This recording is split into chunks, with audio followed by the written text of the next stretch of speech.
Hey there, welcome to the channel. I'm the Honest Nose and today I have another album review for you guys.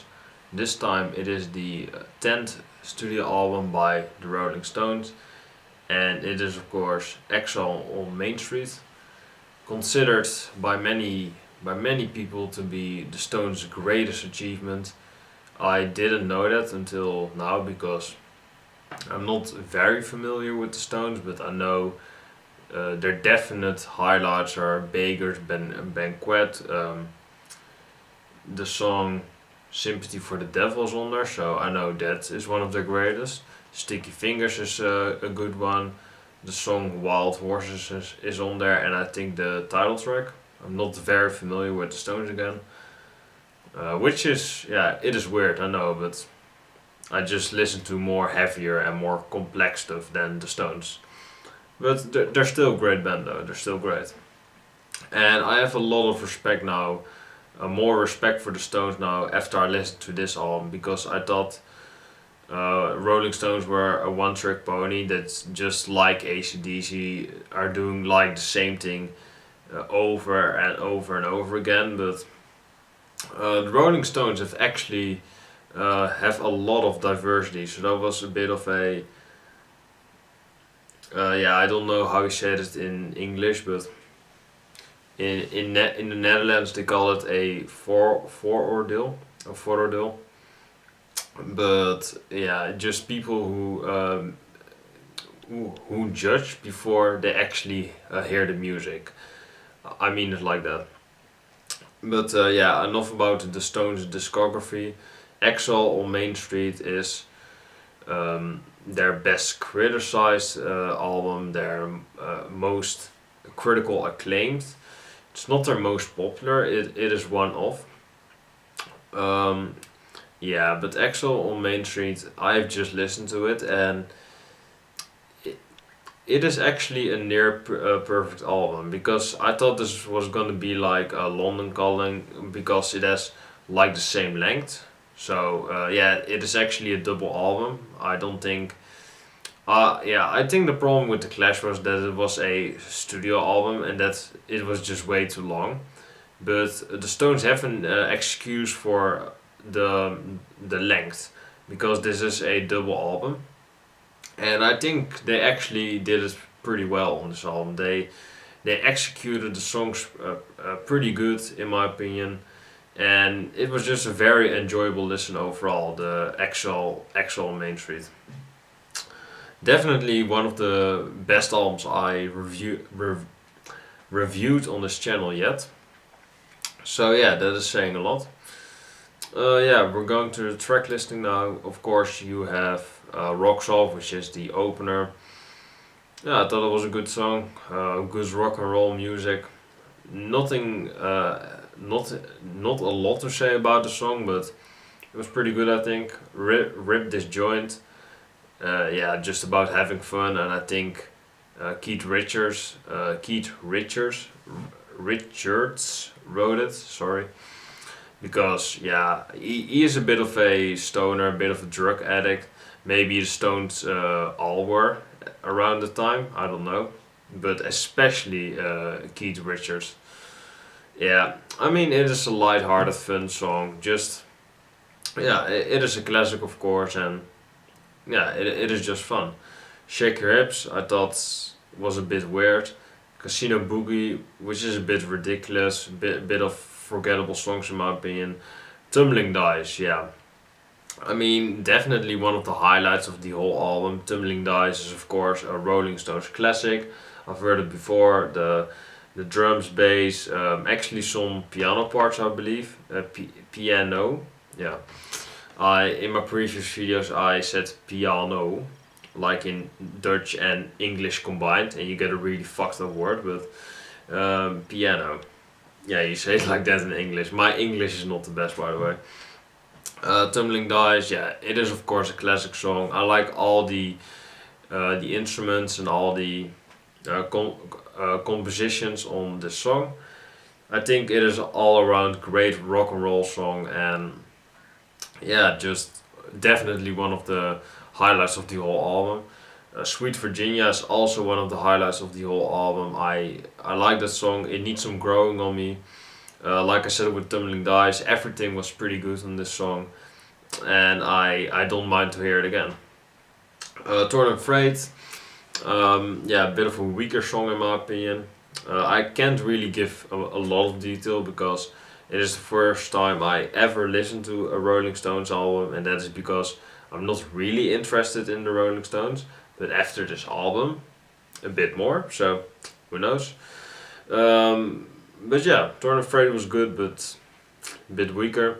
Sweet Black Angel, Sweet Black Angel. It's a bit of a lighter song with acoustic guitar from I think damn it, Keith Richards. Yeah, there we are. Yeah, Sweet Black Angel is a bit of a light-hearted, just emotional song for maybe your girl if you or you have a bad day and you want a light-hearted song. You can put this on. Sweet Black Angel is a bit of a transition song or a pause, a pit stop song, just a song to relax by and take it all in, the first 7 songs that you have listened to. So yeah, it is a pretty relaxed song to say the least. Loving Cup is a bit, I think, a bit of a power ballad. I'm not exactly sure, but it is a bit like Sweet Black Angel. It's, yeah, it is a bit of acoustic, of course, a bit of electric, a bit of everything combined. I like the song. Yeah, I think it's a bit in the middle for me. I liked it, but I didn't love it. Yeah, but a good song overall. Happy, a bit of a shorter, snappy song, but Happy is definitely not the. Yeah, I'm not gonna mention that artist. I mean, I don't have anything against him, if you know what artist I mean, but I'm not gonna mention a mediocre artist compared to a legendary rock band, so I'm not gonna do that. Yeah, a bit of filler there. Yeah, I still need to get you. I still need to cut those things out or just don't say them in general, because they fill time and yeah, you know. Yeah, but Happy is a short and snappy song, like I said. Innocent, I think it is one of the weaker songs. So yeah, side 3 doesn't have the best opener, but it gets better. It gets better. But yeah, side 3 is definitely, in my opinion, the worst side on this album. In my opinion, yeah, just not a lot of memorable songs on side 3, especially Turd On The Run, and not like the third time that I'm on the run from the police or something, but literally Turd, like poop, shit, you know, yeah, shit like that, literally. But yeah, a bit of an unnecessary song, and because of that reason, it is one of the 2 songs on Wikipedia that doesn't have a page about it. So yeah, when your song doesn't have a page about it, when every other song has, you know it is probably the worst song on the album, and it definitely is. This is definitely the most mediocre and just bland and boring song on the whole album. And I'm not saying the album is, but the song definitely is, and it is their weakest one yet. Or yeah, just overall.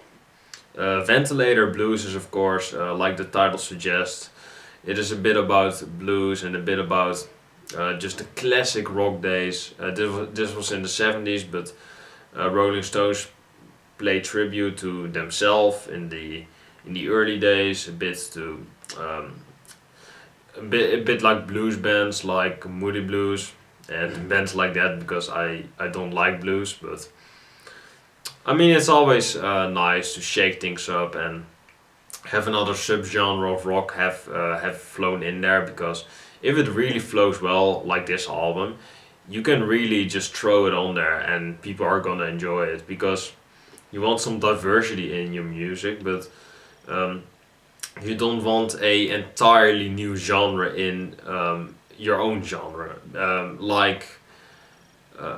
I'm not gonna mention that, but just stick to your roots. You can you can spice things up a bit. You can diverse your songs, your genres, but don't diverse them too much. Don't go like progressive rock, like um, pop rock or pop punk, shit like that, because people are gonna get mad. I'm not gonna name any names because yeah, you know who I mean. Yeah, but I just want to see his face is a bit of a transition song, a bit of a emotional and just a bit of a yeah. It is not. It is a bit light-hearted, like Sweet Black Angel, but the subject matter is a bit different because um, yeah, the woman who is in love with I think one of the band members is in love with him, and she just wants to see his face because the one he is so busy with the Rolling Stones, and the woman just wants to see him once. He just wants or she wants to see his face just one time, but he's so busy with writing just great records like this one. I think that is the subject matter. I'm not entirely sure, but I just yeah. When I think, I'm just I can be creative as well, but I think with a title like that, that just pops into my mind. So I think it is about that, but correct me if I'm wrong in the comment section down below.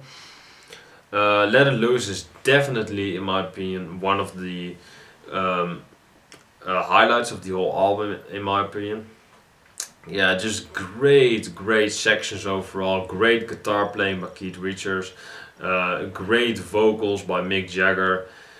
Um, yeah, just great piano by Brian Jones, I believe, or dumbass.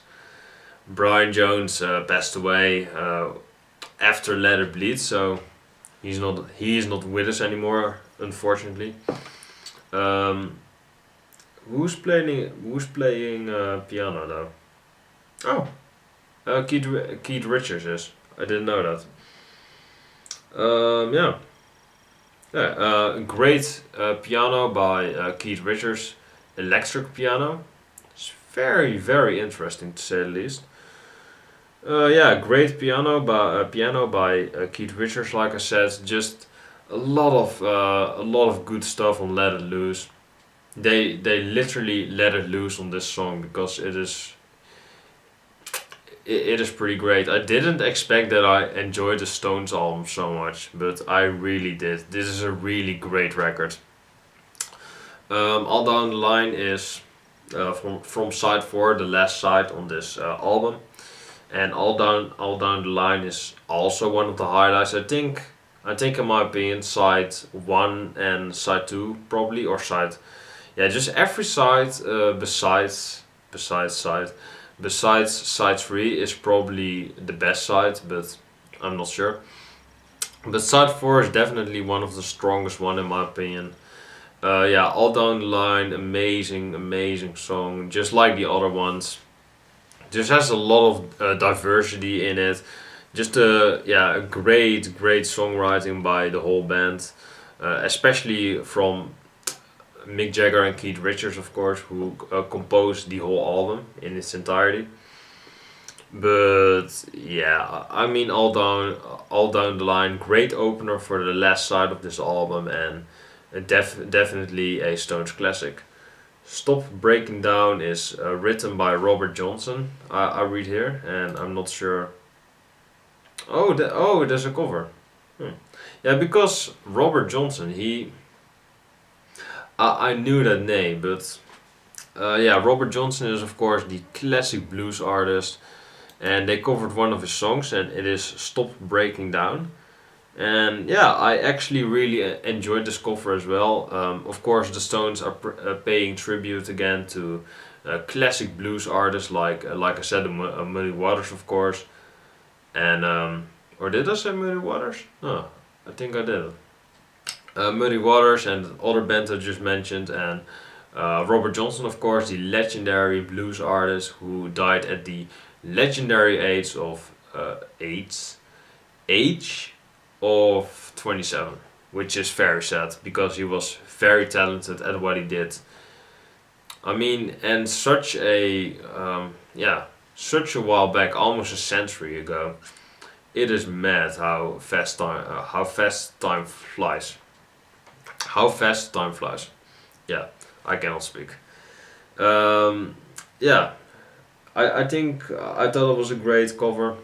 Yeah, I've never heard the original if I'm honest, but yeah, I thought the Stones did a great job of covering Robert Johnson. Shine a Light is definitely, together with Tumbling Dice, I think, Rocks Off, Sweet Black Angel, what is another classic one? Um, yeah, Tumbling Dice, of course, Sweet Virginia. Yeah, I think together with those songs, Shine a Light is definitely one of the best songs of the whole album. I liked everything on it. Yeah, I thought it was an all-around amazing song with a lot of acoustic and electric guitar by Keith Richards, and yeah, amazing piano sections and just a fun, light-hearted song with. And actually, I think I heard a lot of bass lines on this by. I'm gonna read his name now, Bill Wyman, bass guitar. Yeah, or Mick Taylor. No. Yeah, Mick Taylor played bass guitar on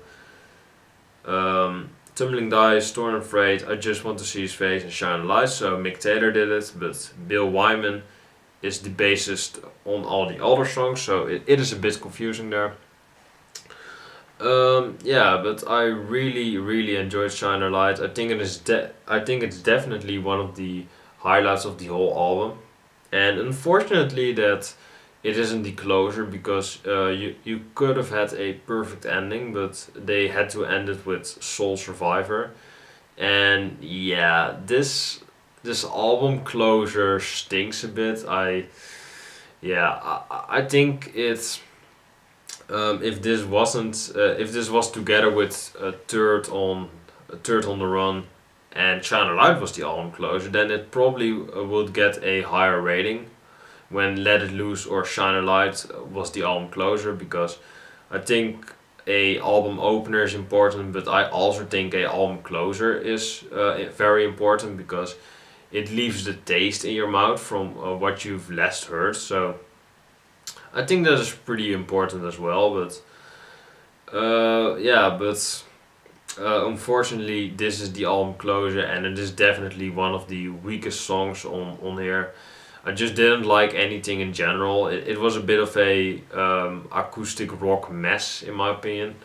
Just a bit of a weak Rolling Stones song to close out this legendary album, but yeah, I didn't really like the song, but I don't think it is as bad as Turd on the Run, but I definitely think this is the also one of the worst Rolling Stones song on the whole album.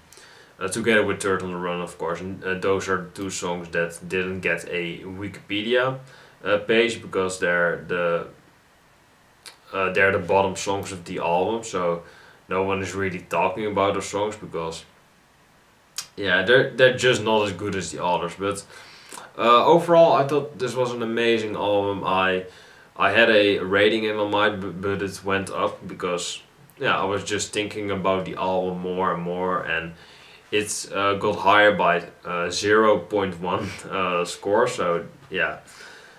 We're gonna look at some ratings from just professional ratings. I haven't done that in a while, so I'm gonna do it again. Maybe do it every episode, but we're gonna see.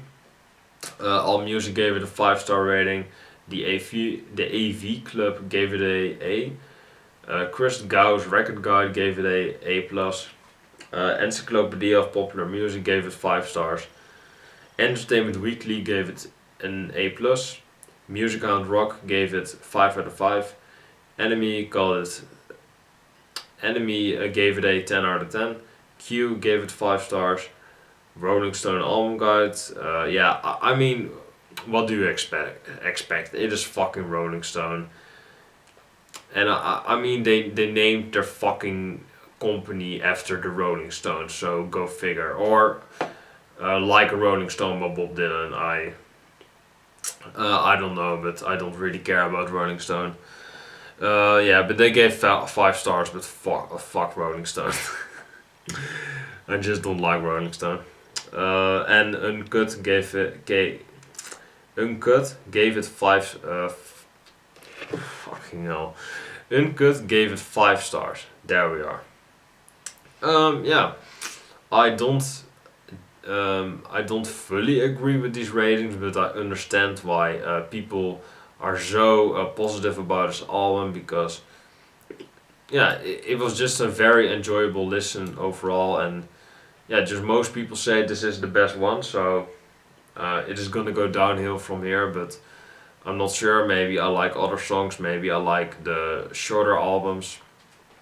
I mean, this was a double album, and I think for comparison that Physical Graffiti by Led Zeppelin is just the greater double album overall, because Led Zeppelin can compose better, they play their instruments more complex and more just better in my opinion. And it is overall the better band, and it is overall the better album. Most people would agree with me, I think. But yeah, I just prefer that album because it has the songs.